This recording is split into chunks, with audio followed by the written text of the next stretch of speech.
नमस्कार, टीवी 9 का digital platform देख रहे हैं आप। मैं हूं आपके साथ सिमरन कौर। इवनिंग न्यूज़ लाइव में आपका स्वागत है। सब तो पहला गल करते हैं मुख्यमंत्री मान दी। भगवंत मान ਅਤੇ दिल्ली के मुख्यमंत्री अरविंद केजरीवाल राजस्थान दौरे उत्ते जयपुर पहुंचे, जिथे मान ने कहा कि हुण भाजपा ਅਤੇ कांग्रेस ਨੂੰ ਇੱਕੋ ਹੀ डर है कि किते आम आदमी पार्टी फैल ना जाए ਅਤੇ जे फैल गई तो स्कूल बना देवेगी, जे स्कूल बन गए तो लोग पढ़ लिख जाएंगे, समझदार हो जाएंगे ਅਤੇ जेकर अजिहा हो गया तो कोई भी भाजपा ਅਤੇ कांग्रेस ਨੂੰ वोट नहीं देवेगा। उत्थे अगे उन्होंने कहा कि मनीष सिसोदिया की गिरफ्तारी ਨੂੰ ਲੈ ਕੇ ਇਹ ਉਹਨਾਂ ਨੇ ਕਿਹਾ कि स्कूल बनाने वाले मनीष सिसोदिया ਨੂੰ गिरफ्तार किया गया।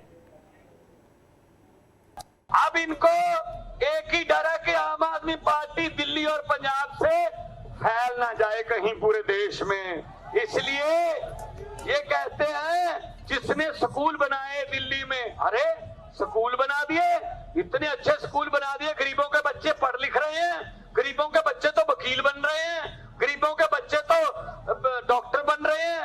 ये तो समझदार हो जाएंगे, समझदार हो जाएंगे तो सोचकर वोट डालेंगे, सोचकर वोट डालेंगे तो कांग्रेस और बीजेपी को कोई भी नहीं डालेगा। तो जिसने स्कूल बनाए उसको अंदर कर दो। मनीष सिसोदिया को अंदर कर दिया भाई साहब। अरे इन्होंने अस्पताल बना दिए, ये तो गरीबों का इलाज फ्री कर रहे हैं, ये तो 50-50 लाख रुपए का ऑपरेशन और पैरासीटामोल की गोली से लेके सब कुछ फ्री दे रहे हैं। ये तो लोगों की 20-20 साल उम्र बढ़ाने लग गए। जिन अस्पताल प्राइवेट अस्पतालों से हमने सौदा किया था कि हम आपको कस्टमर देंगे, वो प्राइवेट अस्पतालों में कोई जाता ही नहीं है। गरीब तो अपना इलाज फ्री में बड़े बड़े सरकारी अस्पतालों में करवाने लगे। इसका मतलब जिसने अस्पताल बनाए उसको अंदर कर दो। भाई साहब सतेंद्र जैन को अंदर कर दिया। ये इनकी नीति है, ये इनकी नीयत है। ये नीति और नीयत दोनों ये है भाई साहब। दूसरी तरफ अरविंद केजरीवाल है जिन्होंने दिल्ली में बिजली फ्री कर दी, दिल्ली में इलाज फ्री कर दिया, दिल्ली के स्कूल के काया पलट कर दी। जो 300-350 करोड़ में ओवरब्रिज बनता था वो 100-150 करोड़ में बनाया। और दिल्ली में 12 लाख से ज्यादा नौकरियां दे दी पिछले 7-8 साल में। तो दिल्ली का नक्शा पलट दिया भाई साहब, और दिल्ली पर 1 रुपया कर्जा भी नहीं होने दिया। तो अब इनकी निगाह ये है कहीं केजरीवाल दिल्ली और पंजाब से बाहर ना फैल जाए, वरना ये सारी चीजें लोगों को पता चल जाएंगी पूरे देश में।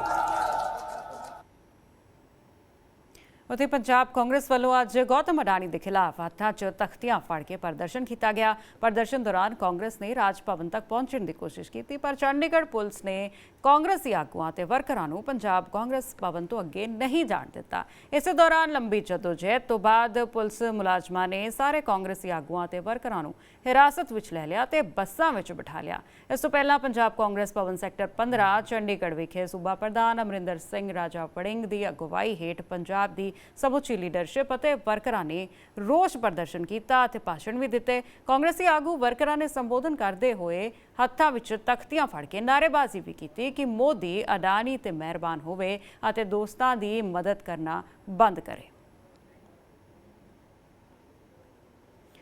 उत्थे राजस्थान कांग्रेस प्रभारी सुखजिंदर रंधावा ने प्रधानमंत्री नरेंद्र मोदी ते गंभीर आरोप लगाए। रंधावा ने जयपुर च केंद्र सरकार विरुद्ध रैली नूं संबोधित करदिआं इतराज़योग बयान दिता। उन्होंने कहा कि मोदी खत्म हो गया तो देश बच सकता है। रंधावा ने कहा कि जे मोदी नूं खत्म कर दिता जाए तो देश नूं बचाया जा सकता है। कांग्रेस नेता ने कहा कि जेकर अडानी अंबानी नूं खत्म करना है तो पहला मोदी नूं खत्म करना होवेगा। रंधावा ने अपने संबोधन च मोदी दे नाल भाजपा ते जनसंघ ते भी हमला बोलिया। उन्होंने कहा कि पीएम मोदी नूं यह भी नहीं पता कि देश भक्ति का की मतलब है। भाजपा या जनसंघ का केड़ा आगू है जो आज़ादी लई लड़िया होवेगा, वो केड़ा लीडर है जो फांसी के तख्ते उत्ते चढ़िया होवेगा। मोदी और अमित शाह का परिवार कदे भी जेल नहीं गया। आप अडानी डानी कर रहे हो, मोदी मोदी करो, तो मोदी देश का बेड़ा गर्क कर रहा है, मोदी देश को बेच रहा है। हमारी लड़ाई अडानी के साथ नहीं है, हमारी ये लड़ाई बीजेपी के साथ है। बीजेपी को मारो। मैं सभी लीडर साहबान को कहता हूं कि अपनी लड़ाई खत्म करो, मोदी को खत्म करने की बात करो। अगर मोदी खत्म हो गया तो हिंदुस्तान बच जाएगा, अगर मोदी रहा तो हिंदुस्तान खत्म हो जाएगा। जो कहता है ना कि मेरे से बड़ा देशभक्त नहीं है, और भाई साहब आपको तो पता नहीं देशभक्ति का मतलब क्या है, मोदी को पता ही नहीं देशभक्ति का मतलब क्या है। तो लड़ाई कहां से लड़ी जाएगी? राजस्थान से लड़ी जाएगी। इसको रणभूमि बनाइए, जहां से इसको खत्म करिए मोदी को। ਉੱਥੇ ਰਾਜਸਥਾਨ ਕਾਂਗਰਸ ਪ੍ਰਭਾਰੀ ਸੁਖਜਿੰਦਰ ਰੰਧਾਵਾ ਵੱਲੋਂ ਪੀਐਮ ਮੋਦੀ ਬਾਰੇ ਵਿਵਾਦਿਤ ਬਿਆਨ ਦੇਣ ਉੱਤੇ ਭਾਜਪਾ ਨੇਤਾ ਮਨਜਿੰਦਰ ਸਿਰਸਾ ਦੀ ਪ੍ਰਤੀਕਿਰਿਆ ਵੀ ਆਈ ਹੈ, ਜਿੱਥੇ ਸਿਰਸਾ ਬੋਲੇ ਕਿ ਲੰਬੇ ਸਮੇਂ ਤੋਂ ਸੱਤਾ ਤੋਂ ਬਾਹਰ ਹੋਣ ਕਰਕੇ ਕਾਂਗਰਸ ਬੌਖਲਾ ਗਈ ਹੈ ਅਤੇ ਇਸੇ ਲਈ ਅਜਿਹੇ ਬਿਆਨ ਦੇ ਰਹੀ ਹੈ। ਨਾਲ ਹੀ ਆਮ ਆਦਮੀ ਪਾਰਟੀ ਉੱਤੇ ਚੱਲ ਰਹੀ ਸ਼ਰਾਬ ਨੀਤੀ ਮਾਮਲੇ 'ਚ ਸਿਸੋਦੀਆ ਦੀ ਗ੍ਰਿਫਤਾਰੀ ਉੱਤੇ ਬੋਲਦਿਆਂ ਸਿਰਸਾ ਨੇ ਕਿਹਾ ਕਿ ਆਪ ਭਾਵੇਂ ਸਰਫ 'ਚ ਡੁਬਕੀਆਂ ਲਾ ਲਵੇ ਫਿਰ ਵੀ ਸਾਫ਼ नहीं ਹੋਵੇਗੀ। बिल्कुल ठीक कहा। प्रधानमंत्री नरेंद्र मोदी जी के लिए कांग्रेस ने सारे तरह के अपशब्द बोले हैं, सबसे निचले स्तर की राजनीति पर उतर आई और बोल बांध पर यह कह देना उस प्रधानमंत्री के लिए जो आज क्यों जाना जाता है, इसलिए जाना जाता है क्योंकि देश के अंदर हाईवे के नाम से जाने जाने वाला प्रधानमंत्री है, देश को डिजिटली जोड़ने वाला प्रधानमंत्री है, हर गरीब के आखिरी छोर तक उसको समर्थ बनाने के लिए अपने यत्न करने वाला प्रधानमंत्री। और उसको ये कहा जाए कि इसकी कब्र खुदेगी, उसकी कब्र नहीं। प्रधानमंत्री ठीक का, माताओं का, बहनों का, हर देशवासी के मन में ये भाव है कि मेरे भारत का परचम ऊंचा करने वाला प्रधानमंत्री, मैं उसको समर्पित हूं। जैसे मेरा प्रधानमंत्री देश के लिए समर्पित है, उसी तरह मैं भी अपने प्रधानमंत्री के लिए समर्पित हूं। ये देश के हर नागरिक की सोच है। और गांधी परिवार क्योंकि सत्ता से बाहर है, जब तक गांधी परिवार सत्ता से बाहर है, इसी तरह ही उनके मन के अंदर ये मलाल है कि वो सत्ता में क्यों नहीं आ पा रहे, और इसी अहम में, इसी अहंकार में वो बुरी भाषा बोल रहे हैं प्रधानमंत्री के खिलाफ जो उनको नहीं बोलनी चाहिए। मैं केसीआर जी को कहना चाहता हूँ, कविता जी को कहना चाहता हूँ, तुम कोई भी निर्मा में डुबकी लगा लो, कम से कम तुम साफ होने वाले नहीं। जिस कदर तुम्हारे ऊपर शराब घोटाले से लेकर और उत्तरा वहां तक तेलंगाना तक भूल ही जाओ क्या कुछ उन्होंने किया है। ये जब भी कोई आदमी सिंपैथी लेने की कोशिश करता है, जब उसको पकड़ा जाता है, जब चोर पकड़ा जाता है तो चिल्ला चिल्ला के कहता नहीं जी मैं तो नहीं हूं, मैं तो नहीं हूं। अब ये निर्मा की ऐड लगाएं या किसी की लगाएं, लेकिन इनके पाप इतने बड़े हैं कि धुल नहीं सकते। लेकिन ये मामला कर्नाटका है जहां पे बीजेपी की सत्ता में। देखिए मैं ये कह रहा हूँ, कर्नाटका में लगाएं, तेलंगाना में जाके लगाएं। कर्नाटका के अंदर पिछले 5 साल से भारतीय जनता पार्टी की सरकार चल रही है, उससे पहले 5 साल भी रही। निरंतर भारत के प्रधानमंत्री जी की अगुवाई के अंदर सरकार जो भी चल रही है, वो सरकार बड़ी निष्ठा के साथ, ईमानदारी के साथ चल रही है। जब कोई पकड़ा जाता है तो एक ही बात कहता है जी कि देखिए मेरे से पॉलिटिकल वेंडेटा हो रहा है। पॉलिटिकल वेंडेटा नहीं है ये। ईडी शराब। आज पूरे देश में कांग्रेस ने केंद्र सरकार के खिलाफ धरना प्रदर्शन किया और इसी कड़ी में हरियाणा कांग्रेस ने भी चंडीगढ़ में अडानी और केंद्र सरकार के खिलाफ विरोध प्रदर्शन किया। इस दौरान पुलिस और नेताओं में तीखी नोकझोंक भी हो गई। इस दौरान राज्यसभा सांसद दीपेंद्र हुड्डा, हरियाणा कांग्रेस अध्यक्ष चौधरी उदयभान सहित 50 से ज्यादा कांग्रेस नेताओं को हिरासत में लिया गया। उनके स्थान पर सांसद दीपेंद्र हुड्डा, प्रदेश अध्यक्ष चौधरी उदयभान सहित विधायक मौजूद मार्च का नेतृत्व करने पहुंचे और कांग्रेस इस मार्च के जरिए उद्योगपति अडानी के खिलाफ आई हिंडनबर्ग की रिपोर्ट की जांच कराने की मांग कर रही है। इसी के अलावा कई अन्य मुद्दों को लेकर भी हरियाणा कांग्रेस सरकार के खिलाफ प्रदर्शन कर आवाज बुलंद करने की कोशिश कर रही है। किया जा रहा है आपको और ये पुलिस की कार्रवाई आज हमने मांग की सरकार से, हम ज्ञापन देना चाहते हैं कि जॉइंट पार्लियामेंट्री कमेटी और कार्रवाई ले लेंगे। घोटाला अदानी उसकी जॉइंट पार्लियामेंट्री गठन की उसकी जांच हमने मांग करी और राज्यपाल तक हमें ज्ञापन देना चाहते थे, सब जाना चाहते थे, लेकिन पुलिस प्रशासन बंद हो गया लगी हुई और हमें आगे जाने की इजाजत नहीं मिली। पुलिस हमें गिरफ्तार कर रहे हैं सर। ये कितने लोगों को गिरफ्तार किया गया सर? अरे आ रहे हैं ध्यान से। उधर जम्मू कश्मीर प्रदेश कांग्रेस ने भी विरोध मार्च निकाला। प्रदेश कांग्रेस नेता महाराजा हरि सिंह पार्क के राजभवन का घेराव करने के लिए पहुंचे और इस दौरान पुलिस ने कांग्रेसी नेताओं को राजभवन के मार्ग को जाम करने से रोका। पुलिस और नेताओं के बीच हल्की धक्का मुक्की भी देखने को मिली। वहीं पुलिस ने कुछ प्रदर्शनकारियों को हिरासत में लिया। कांग्रेस के प्रदेश कार्यकारी अध्यक्ष रमन भल्ला ने कहा कि बेरोजगारी, संपत्ति कर, महंगाई से हर कोई परेशान है और इस अभियान के तहत 6 लाख गाँव, 2.5 लाख ग्राम पंचायतों और 10 लाख मतदान केंद्रों पर पहुंचकर राहुल गांधी का संदेश लोगों तक पहुंचाया जाएगा। तो आगे उन्होंने कहा कि केंद्रीय एजेंसियों का दुरुपयोग करके विपक्ष को खत्म करके भारत को वन नेशन वन पार्टी और वन लीडर में तब्दील करना ही भाजपा का एकमात्र लक्ष्य है। गौर हो कि आम आदमी पार्टी ने भाजपा पर अपने एक खास मकसद की पूर्ति के लिए केंद्रीय एजेंसियों का दुरुपयोग करने का आरोप लगाते हुए बड़ा हमला बोला। आपके राज्यसभा सांसद राघव चड्ढा का कहना है कि विपक्षी दलों के जितने भी नेताओं पर सीबीआई ईडी के केस चल रहे हैं, अगर वो अपनी पार्टी छोड़कर भाजपा में शामिल हो जाते हैं तो उनके सारे मामले खत्म कर दिए जाएंगे। कारणों के चलते एजेंसियों को मुख्य विपक्षी नेता जो हैं उन पर छोड़ा जा रहा है कि कोई भी सबूत या तो ढूंढो या सबूत पैदा करो और विपक्ष के नेताओं को पकड़ पकड़ के जेल में डालो। ये जो एक नीति भारतीय जनता पार्टी की सरकार की चल रही है, जिसके तहत सेंट्रल इन्वेस्टिगेटिव एजेंसीज का दुरुपयोग हो रहा है, उस विषय पे हम चर्चा चाहते हैं सदन में। हम चाहते हैं कि पूरा सदन, विपक्ष दल के नेता भी, सत्ताधारी पक्ष के नेता भी, सब लोग इस पर चर्चा करें और जांच एजेंसियों का जो एक कार्यशैली है उस पर विचार विमर्श हो। क्या वो जो कर रही हैं वो उचित कर रही हैं? उदाहरण के तौर पे सीबीआई ने 2014 से आज तक जितने मुकदमे दर्ज करे, यानी कि जब से बीजेपी की सरकार केंद्र में आई तब से लेकर आज तक जितने मुकदमे दर्ज करे, उसमें से 95% मुकदमे, 95% ऑफ द टोटल केसेस विपक्ष के नेताओं के खिलाफ है। ईडी के सारे जो मुकदमे होते हैं मुख्य तौर पर वो विपक्ष के नेताओं के खिलाफ है। आप रोज अखबार जब सुबह खोलते हैं तो देखते हैं आज इसके यहाँ रेड हो गई इस विपक्षी नेता पे, आज इस विपक्षी नेता पे रेड हो गई, इसको जेल में डाल दिया, उसको जेल में डाल दिया। तो एजेंसियों का इस्तेमाल कर कर देश के लोकतंत्र की नींव को हिलाने की कोशिश हो रही है कि भारत को विपक्ष मुक्त कर दो, अब कोई विपक्षी ना बचे।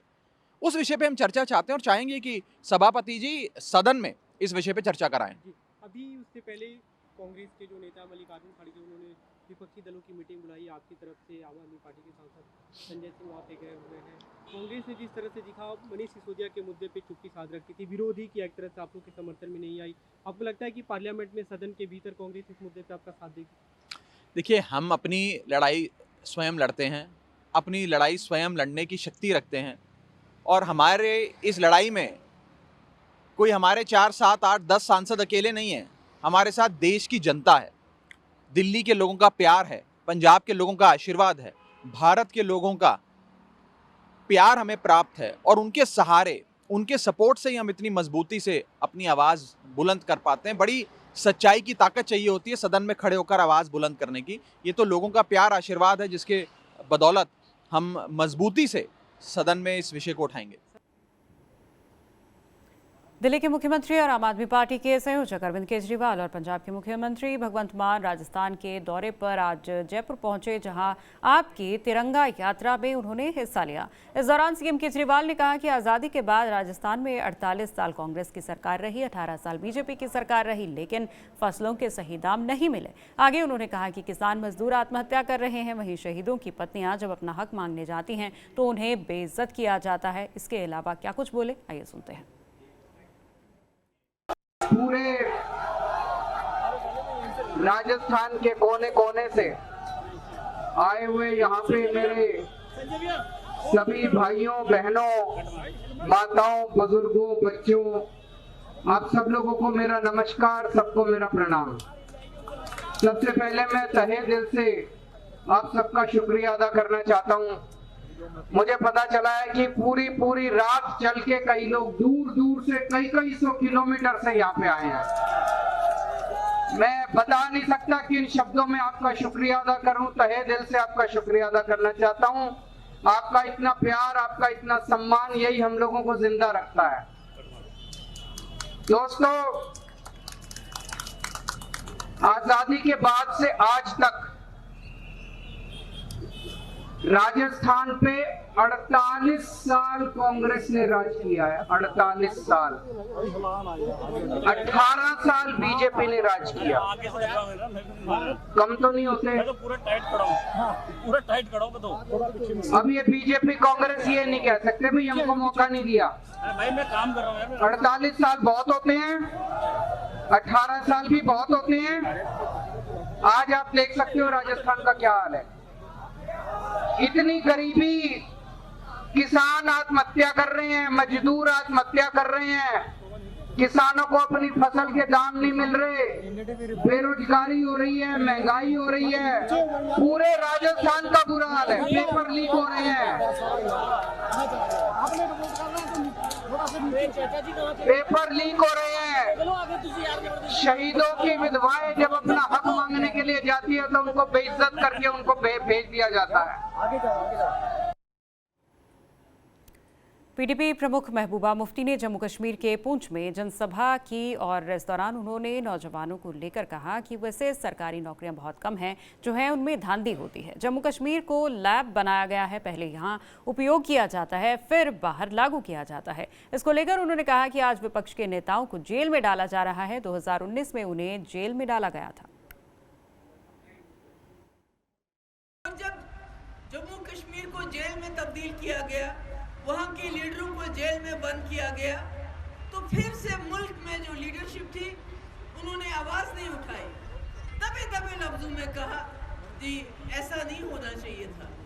आज मैं बार बार कहती हूँ कि जम्मू कश्मीर को लेबोरेटरी बनाया गया है, एक तजुर्बा गाह बनाया गया है, जहाँ पहले तजुर्बा किया जाता है फिर वही तजुर्बा मुल्क में दोहराया जाता है।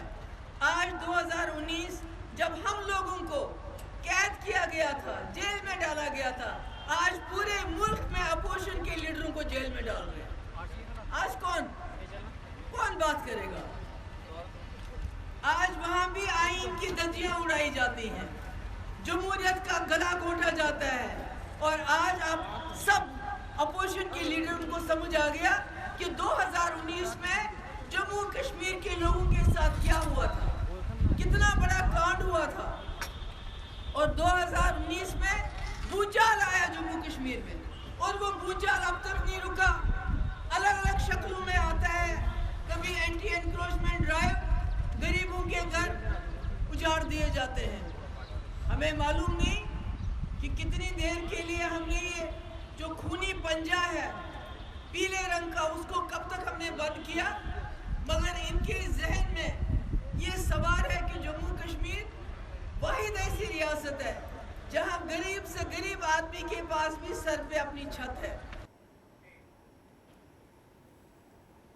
तो इवनिंग न्यूज़ लाइव में फिलहाल इतना ही। अपने राज्य की हर खबर पर नजर बनाए रखने के लिए सब्सक्राइब करें TV9 का डिजिटल प्लेटफॉर्म। नमस्कार।